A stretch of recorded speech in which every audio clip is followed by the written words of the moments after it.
안녕하세요, 백지입니다. 이번 시간에는 중학교 2학년 과학 5단원 동물과 에너지에서 소화에 대해 한번 알아보도록 하겠습니다.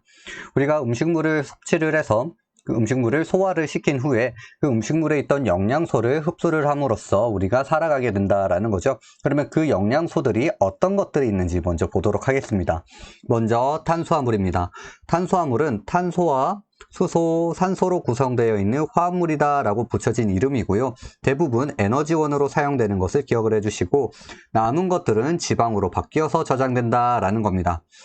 이 탄수화물은 에너지원으로 사용이 되고 지방으로 바뀌어서 저장이 되기 때문에 몸을 차지하고 있는 비율은 낮다라고 보시면 되고, 1g당 4kcal의 에너지를 낸다라는 것을 기억해 주시면 됩니다. 그리고 두 번째, 단백질입니다. 단백질도 마찬가지로 에너지원으로도 사용이 되고요. 하지만 몸을 구성하는 주 성분이다라고 보시면 됩니다. 그래서 우리 몸의 여러 가지 기능을 조절하게 된다라는 거죠. 우리 몸은 대부분 단백질과 물로 이루어져 있다라고 보시면 됩니다. 그리고 1g당 4kcal의 에너지를 낸다라고 보시면 되죠. 그리고 세 번째는 지방입니다. 이 지방은 지방산이라는 것과 글리세롤이 서로 결합되어 있는 상태다라고 보시면 되고, 대표적인 에너지 자원이다라고 보시면 됩니다. 그리고 그 에너지를 저장하기도 한다라는 거죠. 우리 앞에서 봤던 탄수화물을 지방으로 저장한다 라고 얘기를 했죠. 그리고 이 지방은 1g당 9kcal의 에너지를 내는 가장 큰 에너지원이다 라고 보시면 되고, 우리 피부 아래 저장이 되기 때문에 대표적인 체온 유지에 도움을 주는 역할을 한다 라고 보시면 됩니다. 그래서 위에서 봤던 탄수화물과 단백질, 지방을 3대 영양소라고 한다라는 것을 보시면 됩니다. 그리고 물입니다. 물은 몸의 3분의 1을 차지하고 있고요. 영양소와 노폐물을 운반해준다라고 기억을 해주시면 되고, 체온 조절에 도움을 준다라는 겁니다. 우리 물이라는 것은 비열이 높아서 온도 변화가 크게 변하지 않는다라고 얘기를 했죠. 그래서 체온 변화가 급격하게 변하는 것을 막아주는 역할을 한다라고 보시면 됩니다.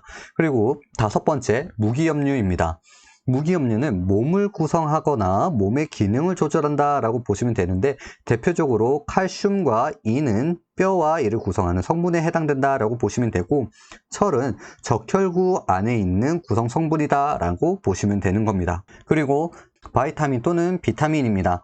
적은 양으로도 우리 몸의 기능을 조절을 하게 되고요. 대부분 몸속에서 만들어지지 않기 때문에 음식물로 섭취를 하거나 또는 우리 영양제로 섭취를 한다라고 보시면 되죠.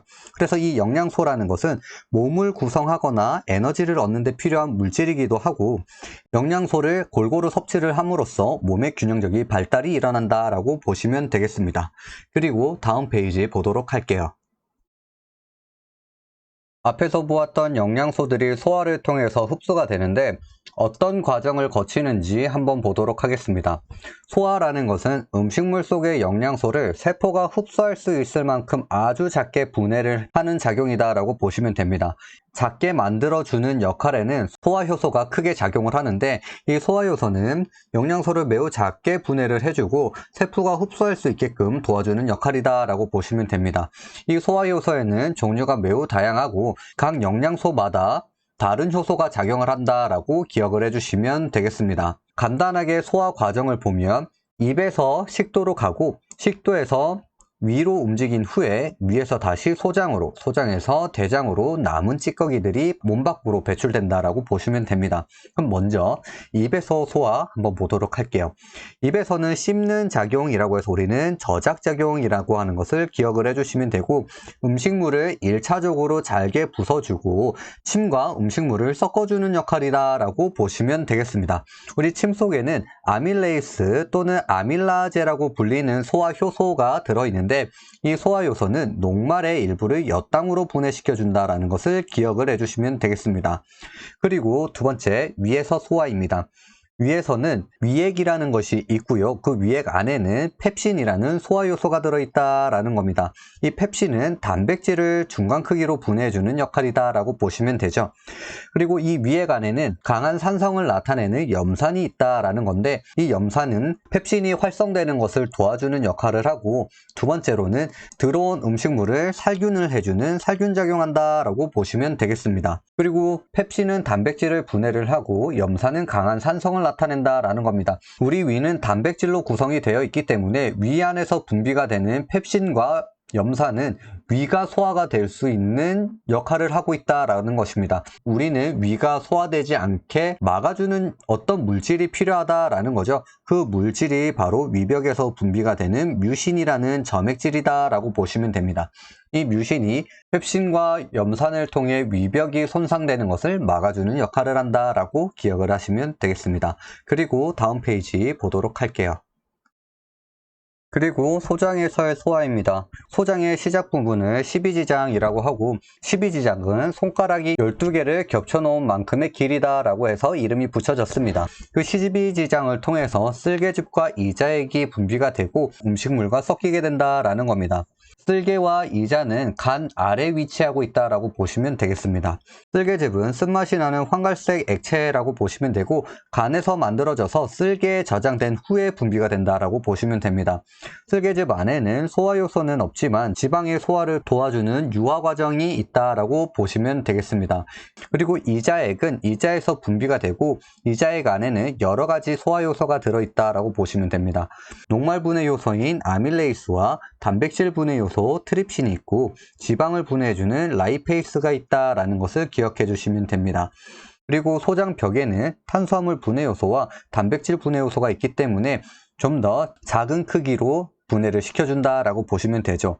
그래서 전체적으로 소장에서 일어나는 소화는 영양소를 세포가 흡수할 수 있을 정도의 매우 작은 크기로 분해된다라는 것을 기억을 해주시면 되고 탄수화물은 포도당으로 최종적으로 분해가 되고 단백질은 아미노산으로 지방은 지방과 모노글리세리드라는 것으로 분해된다라는 것을 기억해 주시면 되겠습니다.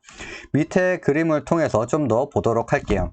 녹말은 침 속에 있는 아밀레이스에 의해서 엿당으로 분해가 되고 쭉 지나와서 이자액이 분비한 아밀레이스에 의해서 엿당을 더 많이 만들어낸다라고 보시면 됩니다. 그리고 소장 벽에 있는 탄수화물 분해 효소에 의해서 최종적으로 포도당으로 분해된다라는 것을 기억해 주시면 됩니다. 그리고 단백질은 위에서 펩신에 의해 좀 더 작은 단백질로 분해가 되고 또 이자액에 있는 트립신에 의해서 훨씬 더 작은 단백질로 분해가 된다라고 보시면 됩니다. 그리고 장내에 있는 단백질 소화 효소에 의해 최종적으로 아미노산으로 분해가 된다는 것을 기억해 주시면 되겠습니다. 그리고 지방은 쓸개즙에 의해서 유화작용이 일어나고 이 유화작용에 의해서 이자액에 있는 라이페이스랑 좀 더 잘 섞이게 된다라고 보시면 됩니다. 이로 인해서 지방은 3개의 지방산과 하나의 모노글리세리드로 분리가 된다라는 것을 기억해 주시면 되겠습니다. 그리고 다음 페이지 보도록 할게요. 그리고 대장에서의 소화입니다. 소장과 다르게 소화효소가 작용하는 소화는 일어나지 않는다라는 것을 기억해 주시면 됩니다. 그러면 어떤 역할을 하느냐? 소장에서 흡수되지 않은 음식물 찌꺼기들이 모이게 되고 그 찌꺼기 안에 있는 물을 흡수를 함으로써 그 찌꺼기들이 점점 단단해지고 몸 밖으로 배출된다라고 보시면 되겠습니다. 그러면 대장에서의 가장 큰 역할은 무엇이다? 물을 흡수한다라고 보시면 되겠습니다. 그래서 변비가 있는 친구들은 너무 많은 물을 흡수를 해서 변이 아주 딱딱하게 나오게 되고요. 대장이 탈이 났을 때 물을 흡수하는 기능을 잘 못하기 때문에 설사를 하게 된다라고 보시면 됩니다. 그리고 네 번째, 영양소 흡수 한번 볼게요. 우리가 영양소는 대부분 소장에서 흡수가 된다라고 얘기를 했는데 그 많은 영양소들이 어떻게 한꺼번에 흡수가 되냐라는 겁니다.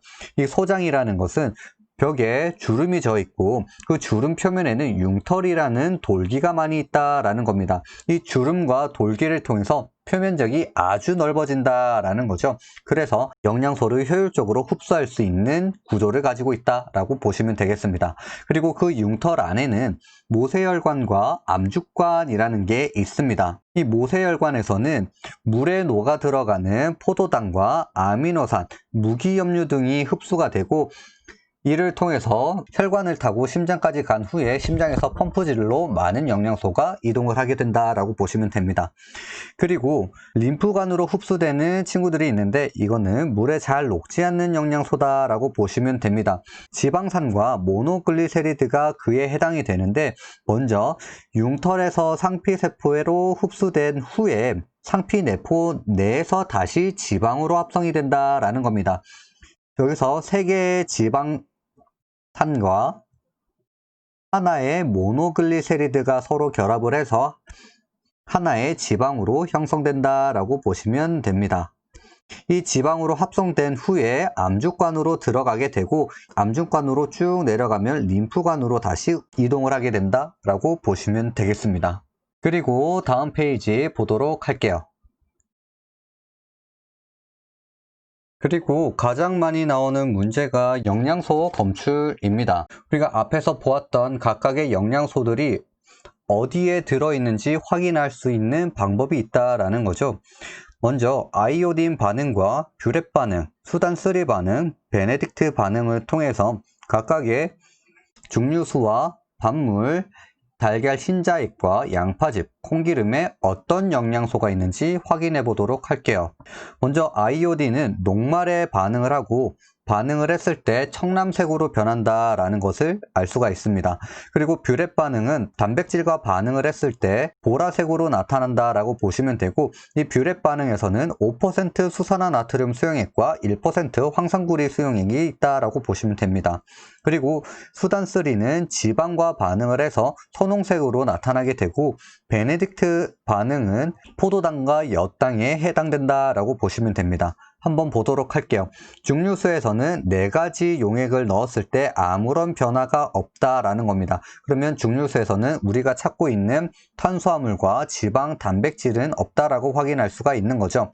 그리고 밥물을 봤을 때는 아이오딘 반응에서, 요오드 반응에서는 청람색으로 변했다라고 확인을 할 수가 있고 뷰렛 반응과 수단3 반응에서는 아무 변화가 없었습니다. 그러면 베네딕트 반응에서는 왜 변화가 없었을까?